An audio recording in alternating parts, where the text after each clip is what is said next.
every single one of our major customers and minor customers all shut their doors overnight. You need the right people in the right place at the right time. And sometimes you have the right people in the right place, but at the wrong time. I've got to keep going forward. I've got to keep looking for revenue streams. I've got to keep looking for growth, keep looking at new ways of doing things. But, what's the culture like at the business? What do we stand for, the values? I've got to tick that box on my personal development program I don't really want to be here.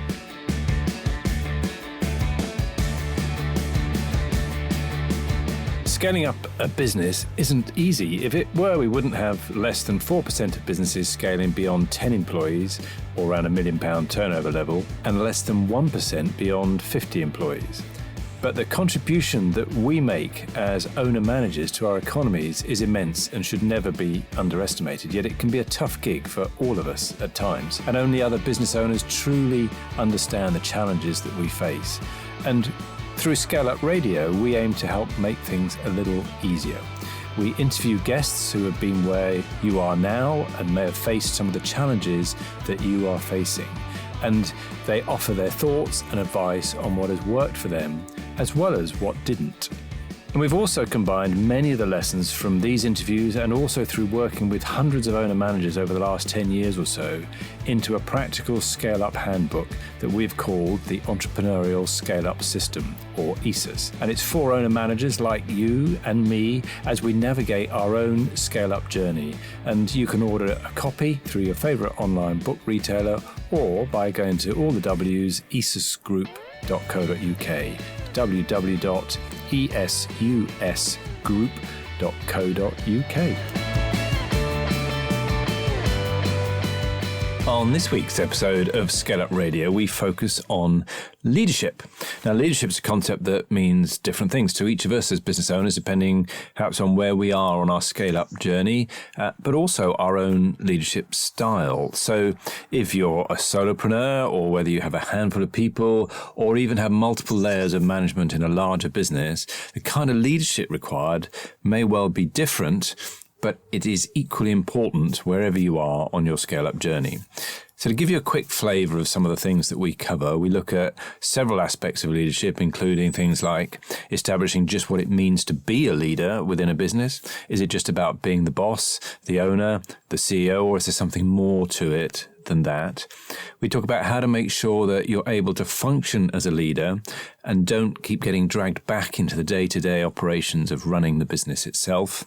And we also think about when and how you need to change from being a leader-follower type model to being a leader of leaders when it's no longer possible to be the only one driving the business forwards. And we also have a great presentation from Dr. Lizzie Bernthal, who gives her experiences and her take on leadership within a business, talking about trust and her C's of leadership. And Lizzie has a background in the military, several years of leading teams of people in highly stressful environments, and she's a great person to listen to and learn from about leadership. And leadership is such a fundamental part of scaling a business that you're not going to want to miss this one. So this time it's around leadership.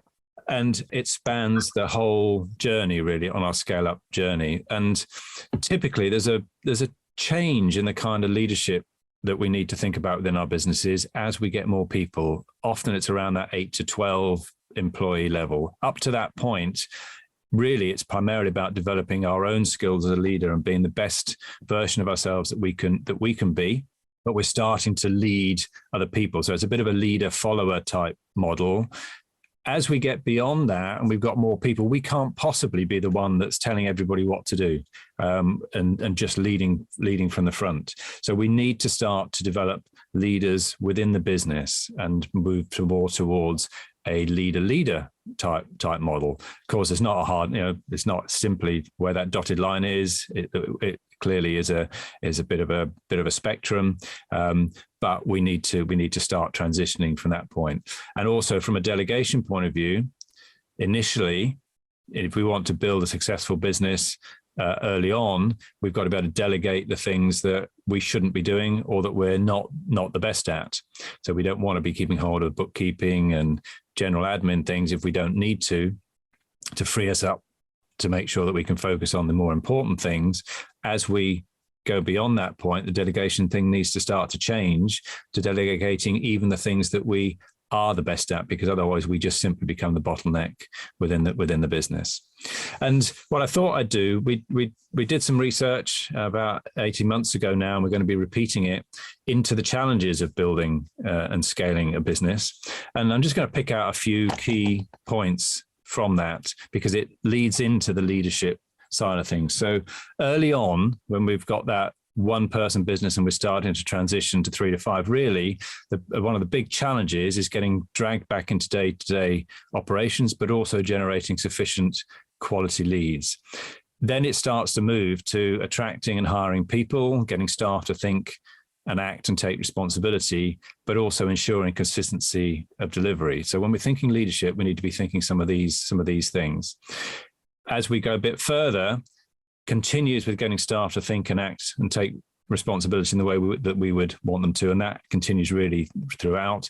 But not having the right staff in place to support growth, and we all know how difficult it is, particularly at the moment, to find good staff. But then the staff management, making sure they do the right things consistently well, becomes increasingly important, as does potentially accessing funding as we need to scale, and then those sort of things continue a little bit as we get a bit further on. But if we look particularly at our leadership focus, now clearly, we need to basically do a lot of things across the whole journey from a leadership point of view. But if we were to pick out one or two key things, then essentially early on, it's rolling your sleeves up.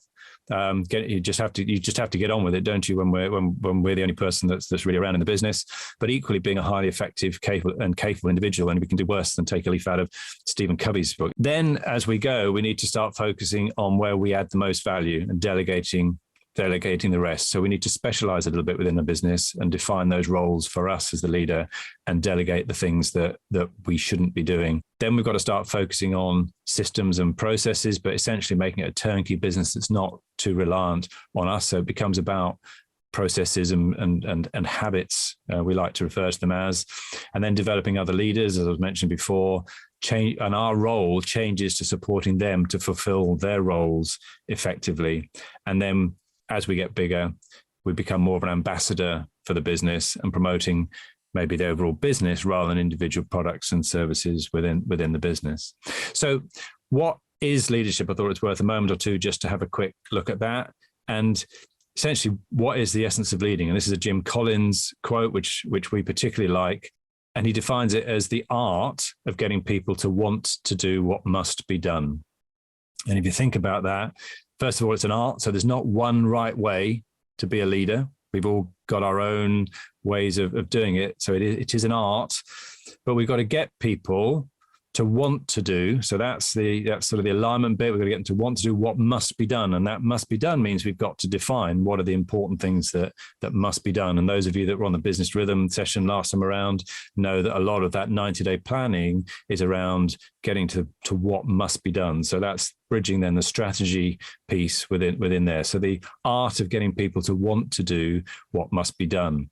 And if we want to become a good leader, or if we want to develop others as well, then we need to know ourselves first before we can lead ourselves. And this is a nice little infinity loop to show how that works, because we all have traits based on our leadership, based on individual traits, our personality styles. That leads to the way that we act, which in turn will have consequences, which in turn then will lead to the results. So if I'm overly keen on telling people, jumping to conclusions, if that's my trait, to quickly jump to a conclusion, my action is that I jump in and I tell people the consequences. I may not have actually really understood the problem properly, and therefore the results are not going to be as good as they could be. Or if I'm a salesman, the same thing, if I don't listen well enough. So what I might want to do then is think about, okay, well, maybe if I acknowledge that, if I understand that, then I can start to take a breath before I jump in. So maybe I can seek to understand a little bit more first, take a little bit of a pause. That should mean that I've listened better, that I've understood more what the challenges are, and that should enable me then to achieve better results. So that comes links nicely in with Stephen Covey's 7 Habits. And if we're looking about being a more effective leader, I encourage you to seek these out really, and have a think about them, because you could do worse than picking one of these every 90 days or so and thinking, how could I improve that? So being proactive, obviously, first of all, as business owners, I would imagine most of us are proactive rather than reactive type people. So hopefully that's all right. But beginning with the end in mind. So always think about where we're trying to get to and then bringing it back from there. Putting first things first. So again, thinking back to our 90-day planning, what are the really important things that must be done rather than getting bogged down in all the little things that we need to do? Looking for those collaborative solutions, thinking win-win. There's the seek first to understand, number 5 there, and then to be understood. So rather than jumping in telling people what we want first, let's sit back and really understand the other person's point of view. Horrible American word, synergize, but we all know what it means, even if it's spelt with a Z. And also sharpening the saw is about continual professional development and improving ourselves. Louise enjoyed that one about synergize, I think. Right. So understanding ourselves, one of the things that we do a lot with our clients, we do it with all of the clients that we work with on an in-depth basis, is we do a work of leaders DISC profile, which takes things a little bit further than a standard DISC profile, and it looks at our ability as a leader to be able to see the big picture, the vision side of things, to align other people to an execution. And it gives us a benchmark, identifies our strengths and our challenges, and is a really good way to go. And that might be something else that you'd like to consider, is doing something like that.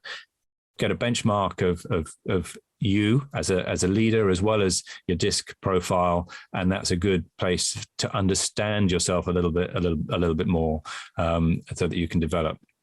I've already talked about this side of things, so I think I don't need to labor on that again. But another thing that I would really encourage you to have a look at is there's a little animated video online. If you search for, you can see it up the top there. If you search for David Marquette, M-A-R, you can see the spelling up there, Q-U-E-T.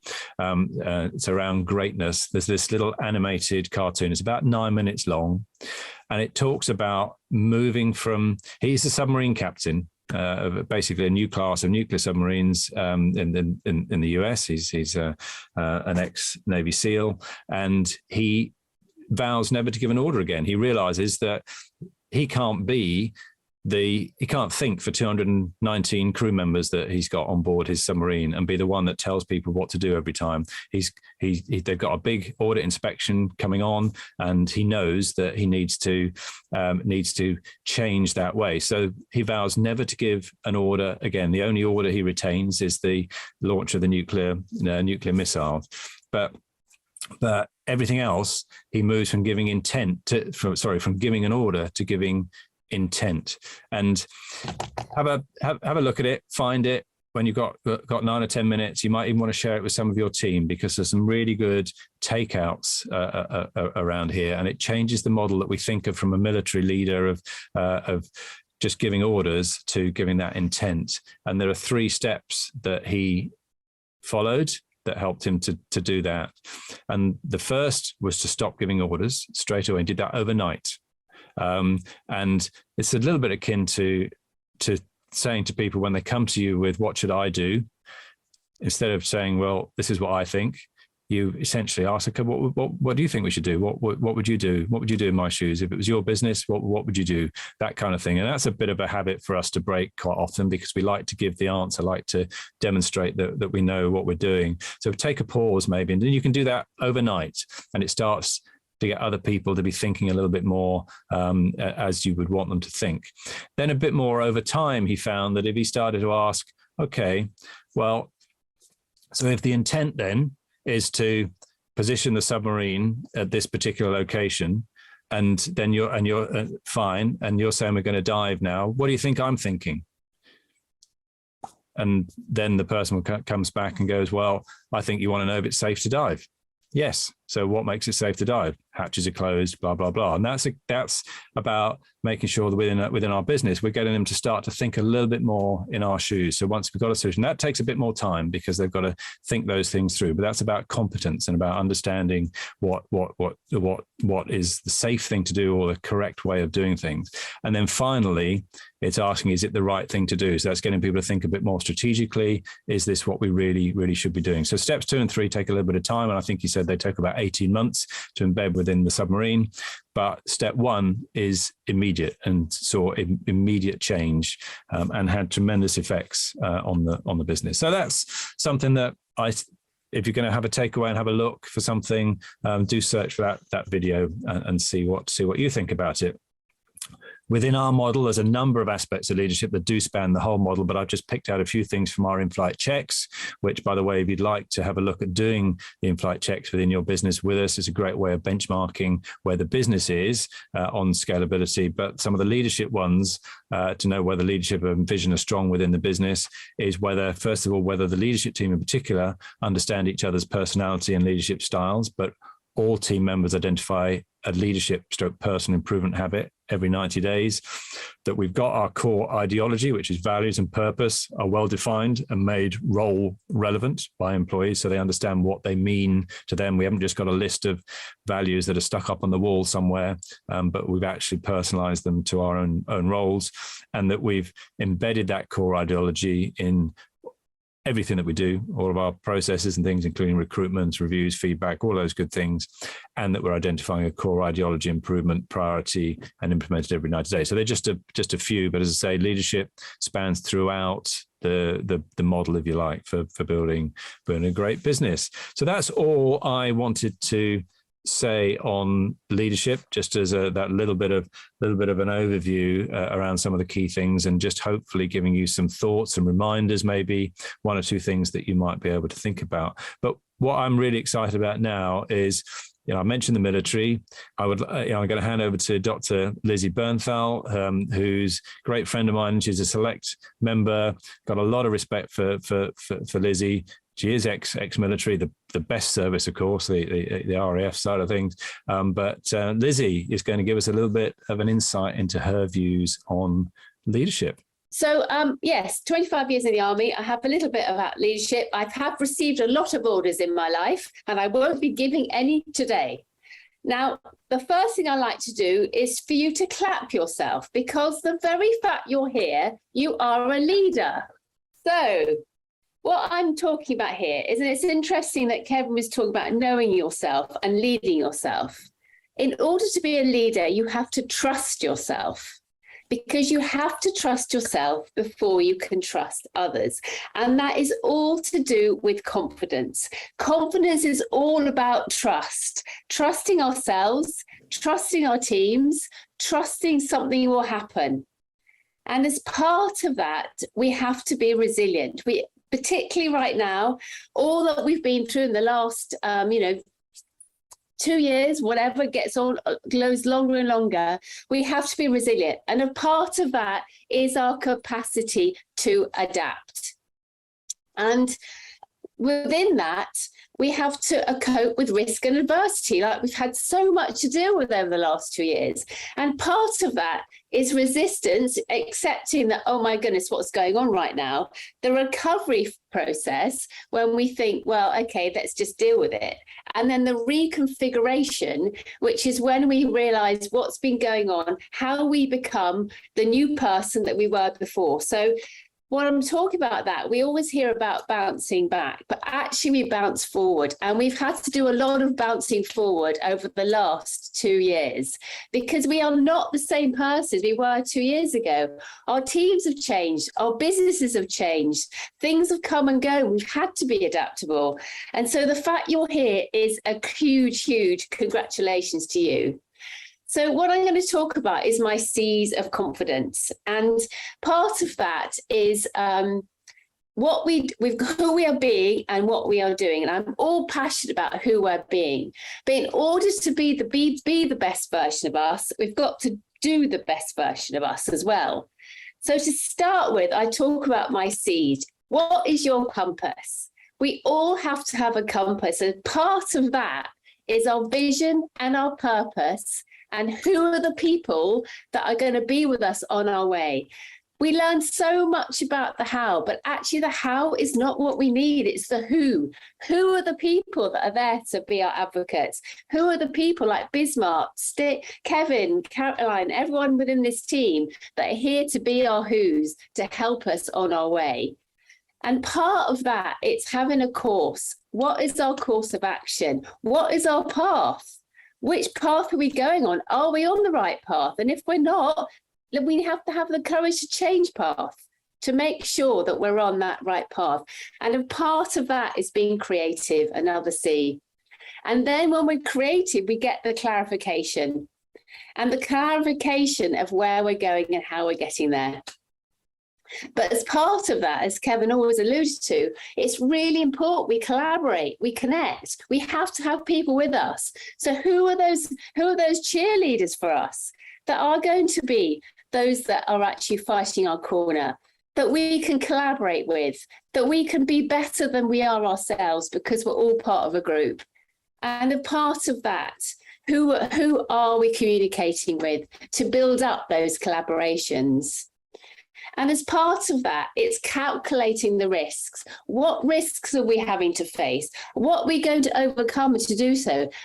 Because change is with us all the time, as we've found even more than ever over the last 2 years. So anticipate the change and calculate the risks, and then create that climate of absolute awesomeness and the impact that we want to make. So that's all about the doing. And the being, this is the most important thing, which I'm always really passionate about, being the best we can be, owning our awesome within us. And to reassure you, everyone has confidence and resilience with them already. No baby is born without confidence. Every baby that's born lies in their cot, looks up, they have chubby legs, they have hair sticking up. They never say, don't look at me, I'm having a bad hair day. They cry, they scream, they laugh, they move through emotions without getting any attention to it. And that's how it is. So we all have it within us. So when anybody comes to say they're lacking confidence, I always say, you have it all. You just you just need to have a conversation to find it again. So part of that is making choices. And this is the thing that's most important. We all have a choice. Now, even when we feel we haven't got a choice, we're making a choice not to have a choice. And so as a leader, we make very powerful choices. Now, sometimes, and I'd like you to reflect after this, what choices have you made over the last 2 years that you didn't even think was a choice? You could have stayed at home, done the gardening, packed up your business. It's too difficult, but you didn't. You survived, became stronger for it, and you made that choice. Even at the time, you didn't feel you made a choice. Now, when I went to Afghanistan, not knowing if I'm ever going to see my daughter again, I didn't see that was a choice because I knew I had a team to lead. And it wasn't till afterwards that I realised, actually, I could have had a choice. I could have not gone. But that would have been, what sort of leader would that have been if I'd put somebody else in their place, potentially get killed in my place? So sometimes we make choices that we don't even think are choices. So celebrate those choices that you made that now you realise was a choice. And as part of that is courage. Now, courage doesn't have to be doing great, massive things like, getting on a plane somewhere you don't want to go to. Courage is those every little things we do every minute of every day that we don't even see are courage. They ring up a client that you don't know how they're going to respond. Ring up a prospect to say, oh, I'm not sure how this conversation is going to go. Ring up a friend when you don't know how they are to see you don't know the outcome. Because my definition of courage is when there's no guarantee of the outcome. So how many times in a day do we do things we don't know what the outcome might be? That is little acts of courage where cumulatively make a massive difference. And as part of that, what can you control? We can only control our ourselves. We can't control how other people are going to react. We can't control the weather. There's so much we can't control. And if you watch a surfer, I love watching, if you watch surfing, surfers do not try and control the waves. They go with the wave. So how can you be more of a surfer than a controller? Because when we go with the flow, the magic happens. And how much time do we waste trying to control things that we can't control? So really focus on the things you can control. You can control how many people you call if you want to build your business. You can control connecting with the right people to build your business. So focus on the things you can control and don't waste energy on the things that you try to control, but you know that you can't. And as part of that, what are your core values? And I, as you know, those of you who know me now, I'm passionate about what your core values are.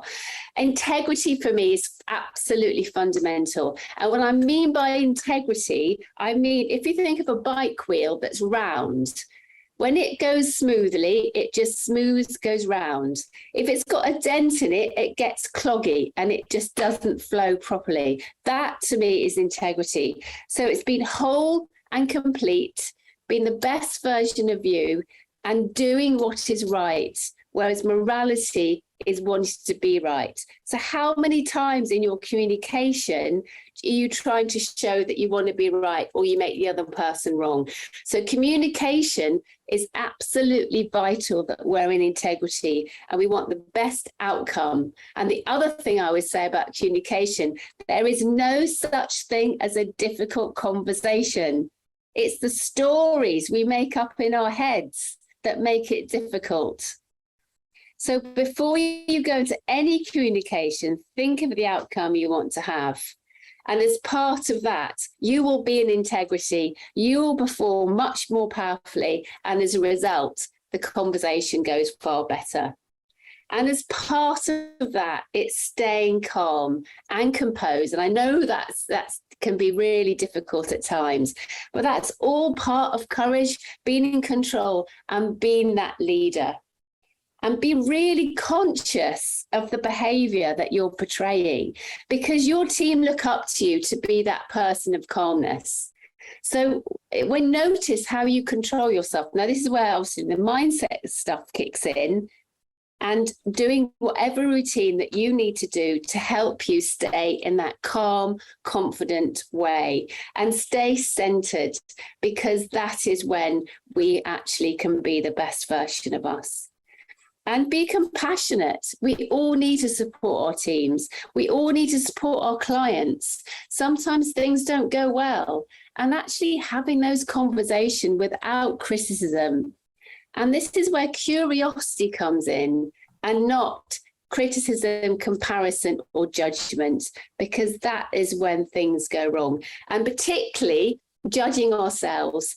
We are our own worst bullies. I'm on a mission to get rid of toxicity in the workplace, but I know part of that is sorting out our heads, because no one can bully us like we bully ourselves. So acknowledge, how compassionate you are with yourself.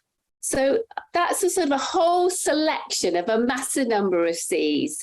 But the biggest thing I would say, the biggest lesson for me is notice the choices you make, be courageous, notice what you can control, and celebrate success with yourself and your teams, because that keeps morale up. And when people feel good about themselves, they perform better. So the more you can celebrate, and the little wins are often the most powerful, as well as obviously the big wins. So celebrate with your team, and that's my short tips for C's. That's fantastic. How many C's were there in there? Because I lost count. I've got about 20. In fact, I did a presentation last week on my C's, and it was really interesting. Oh, craziness. I forgot the trade craziness, because you've got to have some fun in your business too. So I think we've got time for maybe just a couple of questions. Hi, Lizzie. Really enjoyed that. I've worked for some excellent leaders in my time, and I've also worked with some pretty awful ones. And I would sort of take from that the ability to just celebrate the small stuff every day, the little wins, because you only achieve big things with lots of small steps. And I think it's really important to recognize, perhaps at the end of that day, the end of that week, the end of that month, what's gone well and how that's grown your business. And I think one of the hardest things running your own business is the frustration of a progress which is slower. And I think was it Martin Luther King that said, if you can't run, if you can't fly, you run. If you can't run, you walk. If you can't walk, you crawl. But just keep moving forward. Which sounds a little bit grim, but when you add a little bit of celebration and recognition of what you've actually achieved, even if it feels quite small in that moment, then it's quite powerful in the long term. And if you can give that to other people, that has a massive effect of empowering them to grow in their confidence. And quite resonated really strongly with me. So thanks for that. Brilliant. Thank you. And I think part of that, I think we are hardwired for negativity because our brain's there to protect us. So I don't know how they're the research, but 70,000 thoughts a day or something crazy, of which 70% are negative. So we are hardwired to see if anybody says anything to us, we always assume it's going to be bad. So not always, hopefully not, but we are hardwired for the negativity. So we have to make even more effort to celebrate, because if we do one thing wrong, we only focus on our last mistake, not the 10 other million things that we've done that's right. So this is why celebration is so important. Brilliant. Thank you. Anybody else got the courage or confidence to ask Lizzie a question? Or the choice. Well, the choice. Yes, the choice.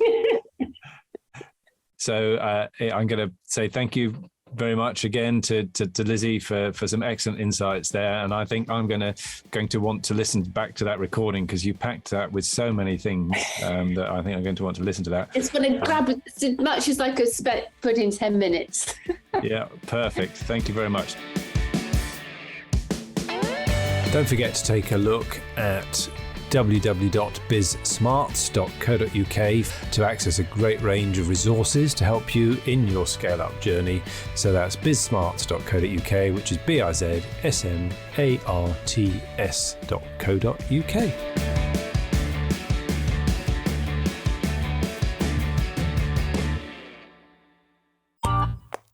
This has been a Monkey Pants Productions podcast.